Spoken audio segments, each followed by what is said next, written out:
आप सभी viewers and subscriber का फिर से स्वागत है हमारे चैनल में। आज हम बात करेंगे इस्कॉन टेम्पल की। ये जो वीडियो आप देख रहे हैं ये नोएडा सेक्टर 33 के इस्कॉन टेम्पल का है। इस मंदिर को देखने से पहले इस्कॉन टेम्पल के बारे में थोड़ी सी जानकारी लेते हैं। इस्कॉन एक वर्ल्ड फेमस ऑर्गेनाइजेशन है जो लगभग सभी देशों में इस्कॉन टेम्पल को संचालित करती है। इस्कॉन की फुल फॉर्म है the international society for Krishna consciousness, जिसकी स्थापना 13 जुलाई 1966 में न्यूयॉर्क यूएसए में हुई थी, जिसके संस्थापक हमारे परम पूजनीय परम आदरणीय श्री AC भक्तिवेदांता स्वामी प्रभुपदा जी हैं, जिनका जन्म 1 सितंबर 1896 कोलकाता, जो तब के कलकत्ता के नाम से जाना जाता था, वहाँ हुआ था और 81 साल की उम्र में 14 नवंबर 1977 में उन्होंने अपना देह त्याग कर दिया था। इस सोसाइटी को हम आसान भाषा में हरे कृष्णा मूवमेंट या हरे कृष्णा के नाम से भी जानते हैं, जिसके devotee Gaudiya Vaishnava spiritual tradition को फॉलो करते हैं, जिसका अर्थ है कि वैष्णविज्म के फॉलोअर्स सिर्फ कृष्णा या विष्णु, कृष्णा जो विष्णु के ही अवतार हैं, फॉलोअर्स डिवोटी उन्हीं की पूजा करते हैं।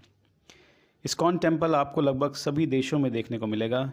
मुझे खुद पर्सनली सौभाग्य मिला इस्कॉन टेम्पल देखने का, जिसमें मुझे खासकर मिलान इटली का जो इस्कॉन टेम्पल है और यूएसए में बड़ा मज़ा आया। जाहिर सी बात है बहुत से टेम्पल हैं हर देश के अंदर, लेकिन आप आनंदित विभोरित महसूस करेंगे जब भी आप इस्कॉन टेम्पल के अंदर जाएंगे। जो इस्कॉन टेम्पल के डिवोटी हैं, आप उनको अक्सर एक मंत्र जपते देखते होंगे जिसको महामंत्र कहा जाता है, जिसका उच्चारण इस प्रकार है: हरे कृष्णा कृष्णा कृष्णा हरे हरे, हरे रामा रामा रामा हरे हरे। अगर आपने इस महामंत्र के शब्द गिने होंगे तो पाया होगा कि ये 16 शब्दों से बना महामंत्र है, जिसको जपने की विधि इस प्रकार बताई गई है। 108 दानों की माला में ये महामंत्र 16 बार पूरी माला के साथ जपना है। इसका मतलब होगा कि आपने 16 शब्दों के महामंत्र को 108 दानों की माला में 16 बार पूरी माला के साथ अगर जपा तो आपने 27,648 बार इस महामंत्र को जपा। इस प्रकार महामंत्र जपने के पीछे एक वैज्ञानिक कारण भी है।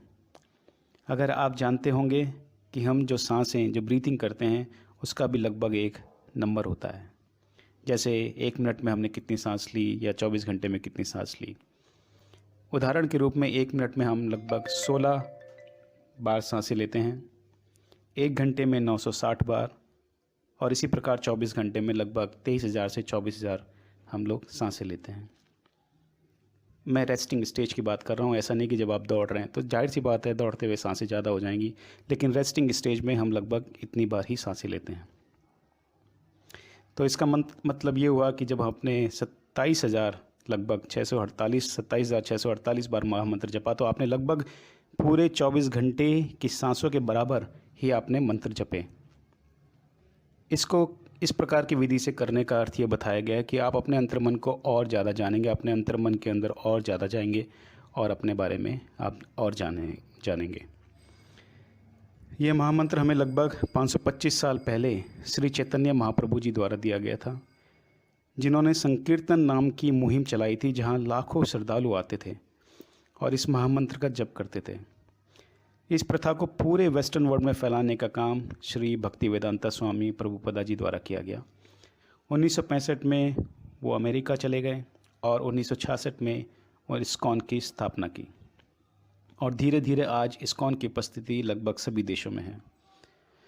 तो ये तो थी इस्कॉन टेम्पल के बारे में थोड़ी सी जानकारी। आइए अब देखते हैं सेक्टर 33 नोएडा के इस्कॉन टेम्पल को। ये इस्कॉन टेम्पल सेक्टर 33 नोएडा का मंदिर का मेन फ्रंट है। मंदिर बिल्कुल मेन रोड पे ही महाराजा अग्रसेन मार्ग पे स्थित है। आपको यहाँ पहुँचने में कोई भी दिक्कत नहीं होगी। आप अपनी पर्सनल गाड़ी में या फिर कोई टैक्सी करके भी आराम से यहाँ पहुँच सकते हैं। सबसे आसान सुविधाजनक जो होगा वो मेट्रो से आना होगा शायद, अगर आप ट्रैफिक अवॉइड करना चाहते हैं। नोएडा सिटी सेंटर यहाँ का सबसे निकटतम मेट्रो स्टेशन है जो यहाँ से 1-1.25 किलोमीटर की दूरी पे है। वहाँ से शेयरिंग ऑटो या आप ऑटो करके आ सकते हैं। ये हमने एंट्री कर दी है। ये जहाँ गोविंदास लिखा है ये इस्कॉन टेम्पल में आपको हर जगह मिलेगा। ये एक रेस्टोरेंट है। ये हम मेन एंट्री में मंदिर के अंदर आ चुके हैं और ये आप श्री कृष्ण और राधा जी के दर्शन कर सकते हैं। एक चीज़ मैं आपको बताना चाहूँगा कि फ़ोटोग्राफ़ी तो अलाउड है लेकिन वीडियोग्राफी इतना प्रेफर नहीं करते हैं, तो आपको हो सकता है कोई बीच में रोकेगा। इन चीज़ों का आपको ध्यान रखना है। सभ्य तरीके से आप जाएं, किसी को डिस्टर्ब ना करें। कोई भी भक्तगण वहाँ पे अपना ध्यान लगा के बैठा है तो ऐसा ना हो कि आप अपनी वीडियोग्राफी से या अपनी फ़ोटोग्राफी से उसको डिस्टर्ब करें। आनंद लीजिए, भक्ति कीजिए, भगवान श्री कृष्ण और राधा जी का आशीर्वाद लीजिए, भजन का आनंद लीजिए। जय श्री कृष्ण।